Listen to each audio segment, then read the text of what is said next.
It is wonderful to be here. So let's have the first slide, perhaps. Thank you. So today, ladies and gentlemen, I'm going to talk about the power of collective action, Ubuntu, and I'm going to apply a gender lens to it. As you've heard, gender is my favorite subject. And we all have a gender. In my world, it's not only about women. It's about women, men, boys, girls. It's about human beings working towards the future we want. And in this context, on Africa Day, it's about African women, girls, men, and boys working towards the Africa we want. According to Vision 2063, what we want as the people of Africa and her diaspora is an integrated, prosperous, peaceful Africa, driven by its own citizens and representing a dynamic force in the international arena. Sitting here and schooling here is a big part of that dynamic force. You who have made it to the halls of Oxford University are our pride and joy. You are the chosen daughters and sons of our soil. You have been kissed by our sun and gifted with all our talents as Africans. Starting with Christian Cole in 1877 of Sierra Leone, who is documented as the university's first African student and first Black African to take an Oxford degree. And I like the idea of take, because you're not here through charity. You are here because you earned it. And you are here because you have the right to be here. Your ancestors celebrate every footstep you take here at Oxford, because now we can walk around with our heads held so high, rather than bowed in pain and in humiliation of being enslaved. Here you are being schooled to make a difference, to help our Africa rise above all its odds, a feat we can only achieve collectively, because you are here because we were here. Ubuntu says, I am because of you. You are because of me. We are inseparable in our quest to rise above all our odds. So today I want to focus on two sets of people whom we cannot afford to leave behind. The first one, the first number that I would like to share is this big number. Do you see how many zeros are in it? It's a huge number. It is 316 million times 1,000. It is 10% of Africa's GDP. This 31.6 billion is waiting for us to release. We are holding it hostage by gender inequality. All we have to do is just rise to the best of the African countries in gender equality, and that's the amount of money we can release into our economy. This is a figure that was calculated by McKinsey Global Institute, which I'm sure you've seen before, but I just wanted to really hit home how much it is we have in our coffers just by allowing ourselves to treat each other as equals. Women also happen to be the majority of the citizens of Africa. In the Africa region, women live an average of 4 years longer than men. The life expectancy for women is 62 years, according to the World Health Organization. Oh, the life expectancy of men is 62 years and women 75. We also have the world's richest continent as far as female entrepreneurship is concerned. We have the highest proportion of female entrepreneurs compared to any continent. Botswana leads in this, followed by Uganda and Ghana. Nigeria also ranked second globally for the number of women in professional and technical spheres. We are also the global leader in women's public leadership. So Rwanda leads us in terms of 61.3% women in parliament. And we have other countries that are not doing too badly. South Africa, 46.3%, Senegal, 43%, Namibia, 42.7%. We also are performing very well compared to other continents. In the private sector, Africa has the highest female representation in the board of any continent.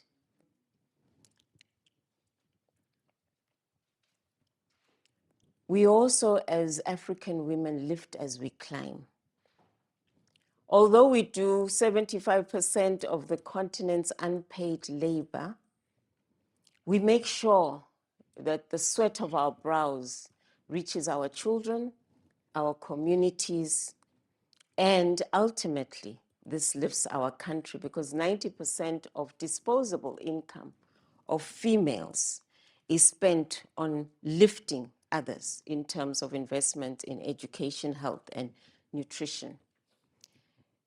The power of nutrition. You know, one of the things that still plagues our continent is something we call stunted growth. This is the nutrition that a child gets before the age of 5. That nutrition feeds the brain. It feeds the physical body. And if by the age of 5 you are undernourished, you stunt for life. You will never recover from that stunting. So the quality of food you get before 5, starting with the breast milk that you get, the milk from a mother's breast, is key. And women are a key part in making sure that we don't have stunted growth as individuals and ultimately as economies. Yet, this is us.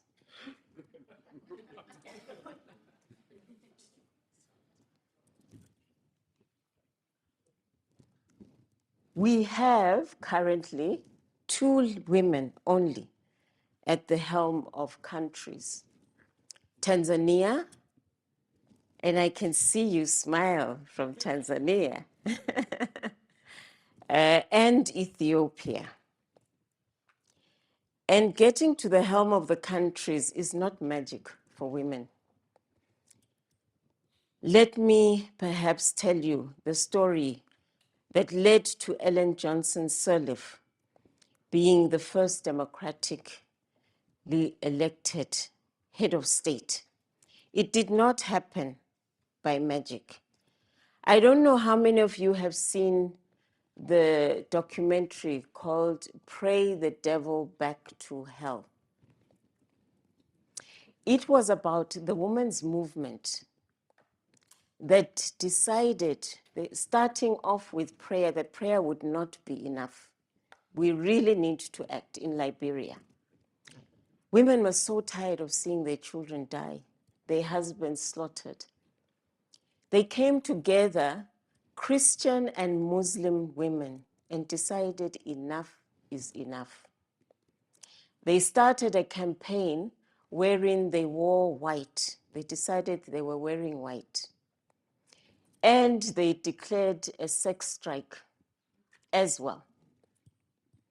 Somehow they managed in their masses to turn up to a peace talk that was happening in Ghana. between the warlords and Charles Taylor, who were really the cause of all this killing. And you know what they did? They filled the hallway that men had to use. Men were the only participants in that peace talk. They filled the hallway of that hotel that men had to use to respond to the call of nature. And they would not let anyone out until they said they had brokered peace. And those who tried to force their way, they threatened to strip. There's nothing more scary than a woman who is stripped that is not intimate to you as a man, apparently. Because those men stayed in that room until they came up with something they could agree was a peace agreement. Not only was Charles Taylor exiled, but our dear president, Ellen Johnson Sirleaf, became the first democratically elected female president. So this is the power of women when they've decided on collective action. The stories that led up to this, I will need the whole day to talk about them. So women are not victims. They are really a powerhouse that we are yet to release fully in our continent. Ngozi Okonjo-Iweala is the first woman and first African to serve as the Director General of the World Trade Organization. She's also the former finance minister of Nigeria. Her work in economics and international trade has profound impact on global policies and development. She says it best in terms of investing in women is smart economics.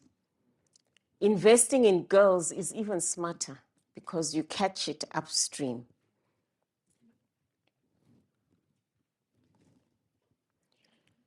So in order that we have Africa rise, we must make sure that we release these billions that are held captive. We cannot do it without women, and we cannot do it without men. You know, one thing I really dislike about the way we've handled the feminist movement is that we've forgotten what it describes. It describes an equality of the sexes.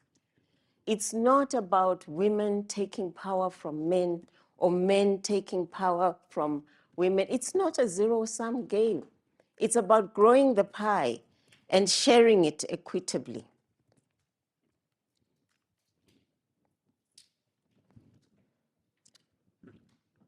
This little girl in this picture is me 6 decades ago, more than 6 decades ago. Born to a father who, I was the first girl, I'm called the chosen one, that's the meaning of my name, but born to a man who, without our social security system in Africa called wife inheritance, would have been an orphan and had no opportunities or food to eat. You know, the Western view of wife inheritance is that it's so bad, it subjugates, but you really need to understand people's value systems to understand. You know, in America, having a social security number, people really go out of their way to have that number. It makes sure they have a roof over their head. It makes sure they have something to eat. It makes sure they even have job opportunities. Wife inheritance, in my context where I come from, my little kingdom of Eswatini, it's just that. It's our social security system. And it made sure that when my father's father died, he had a home to go to. His mother was wife inherited. And he came into that household as the youngest in that family, and had an eldest brother who Because the father wanted to be fair, he got 2 scholarships from the missionaries nearby and wanted to be fair. So he took the youngest and the eldest and said, okay, you take these 2 to your school. He was suspicious of the school, but he could see there must be something in this white people missionary. They never lack food to eat. They always have more than enough to give us. Let me try it. Fast forward, those 2 men were part of the process of independence of our country. My elder father, whom in Western sense is my uncle, became the first prime minister of an independent Swaziland, now known as Eswatini.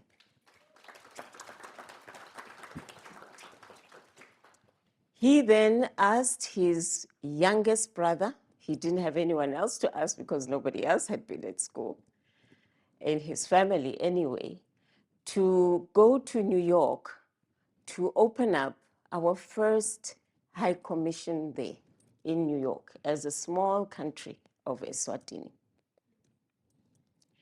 That's how I got quality education. That's how I escaped the poverty trap of my little village called in Khetsiwe, which village some people who come from my country don't even know. You know, there's so many people who have never heard of my country, but some people in my country don't know my village. And it still has not been tarred in all these years. So imagine decades later, when I walk through the halls of the UN as a first female African chief of staff of the only entity that is mandated to help all countries around the world release these billions. What that feeling was like for me. It was profound. And I know that you all have your stories that have led you to Oxford. But let that not be the only story. Yours is a first story in a path that you will open for other Africans, is my wish and my challenge to you.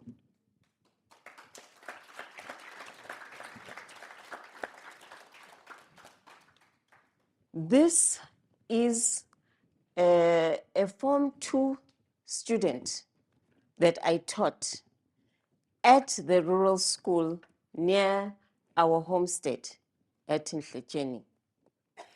Do you know that she was too shy even to take a picture with me? She said, I don't want to take a picture with you. I said, why? I'm so happy you came back and you taught at the, the school that, I taught you at, And she said, no, I'm ashamed because you know what? Life has been so hard to me. I look older than you and you are my teacher. And life is still very hard where I come from. So one of the things I really try and do is make sure that more children who look like me, more young girls, have opportunities that we can't even fathom, we can't even dream of. You know, when I do my workshops with the ladies whom I have put into a boarding house, which is at home, I really take on the poorest young girls who show promise and give them a place that has running water, electricity, no burden of chores, for free, and is walking distance from the high school, just to give them a chance to finish high school and go to university. One of the things I struggle with is just describing what I do, trying to describe a UN to somebody who has never been out of the village. I lack the words, even in my language, to try and help them understand what the UN is.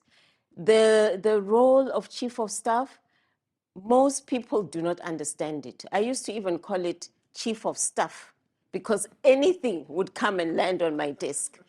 that I had to sort out. Trying to relate to their world in a way where they can start even changing the aspirations. When you ask them, what do they want to be when they grow up? Ordinarily, they will tell you that they want to be a nurse, or they want to marry the gentleman who has the shiniest border, we call it in East Africa. Their aspirations already cut so many possibilities out of their lives. What you cannot dream of, you cannot strive for. So a lot of my work is just around trying to help them connect with the rest of the world. Even now in the age of social media, where, knowledge is free, you find them using social media to pretend they have lives that they do not have, versus trying to get to that life because it's within reach. You have proven it by being here. So as we climb the ladders of Oxford and elsewhere, let's remember where we come from and let's create more paths to and from Africa. We lift as we climb is my challenge for men and women in this room. Rising by lifting others. That's Ubuntu economics, as far as I am concerned. I think the Honorable Raila really brought this point home about our future being in our young. This Vision 2063 that we talk of, I won't be here to see it. It's really about what you can do. It's in your hands. Granted, we have not done our best as the previous generations. We've left you a world, a planet that, is about to destroy itself.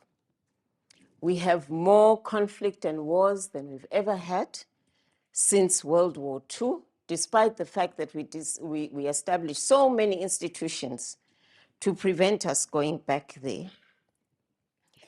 But I have my whole faith in you as the younger crowd and as the majority of Africans today. Unfortunately, where we come from, graduation does not equal employment. We are the only continent where the NEET rate, not in education, employment, or training, that is what the NEET rate is. There's a very small difference between the NEET rate of graduates and the NEET rate of high school dropouts in Africa.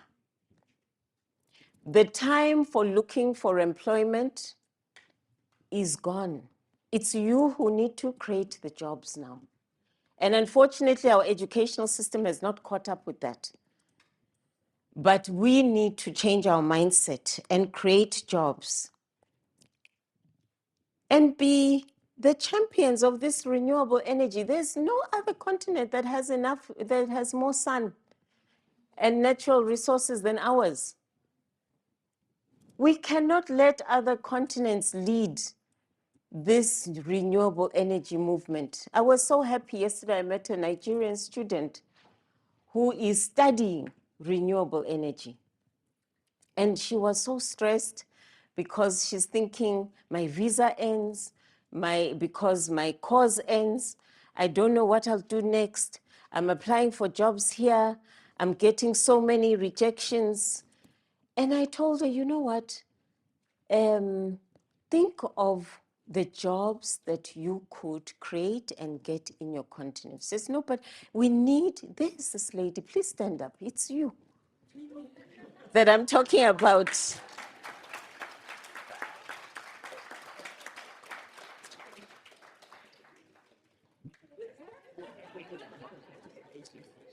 You are so shy. What's your name again? My name is God's Glory. God's Glory. Beautiful name.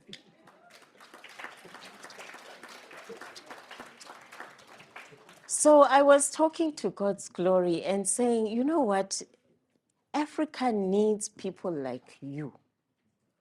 Open up your world to apply even in Africa, because that does not mean that you won't get the overseas experience. Now the world is a global village. You can lead an African company, you can work in an African company, and come and teach them here in England how renewable energy is done. And you can count on us to help you network within the continent.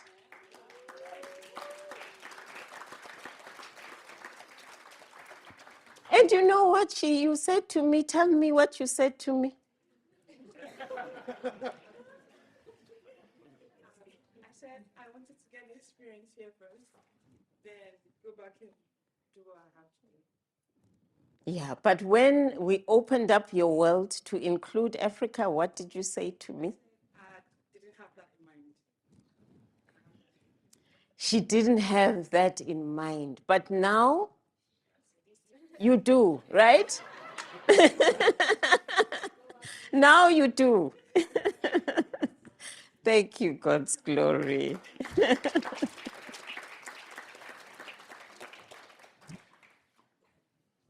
It's the little things that each of us as citizens do that will make the difference. You know, the words of another champion and daughter of Africa, Wangari Maathai, said that. She said, my little thing is planting trees. And right now, Kenya is trying to make sure that it restores all its forests. There was even a holiday recently. Kenyans are specialists at holidays. My goodness. Every time you look up, Senator, you're giving us another one. But there was recently a holiday just to plant trees because they take this mission seriously of leading on climate change. And you'll remember that they were the first African country to lead a global summit on climate change. So that is my hope and wish. Let us open more roads for Africans, and let us lead the charge for Africa rising so that we can be the sun of the world. We are the richest continent. Let's let everybody, including ourselves, know that. Thank you, ladies and gentlemen.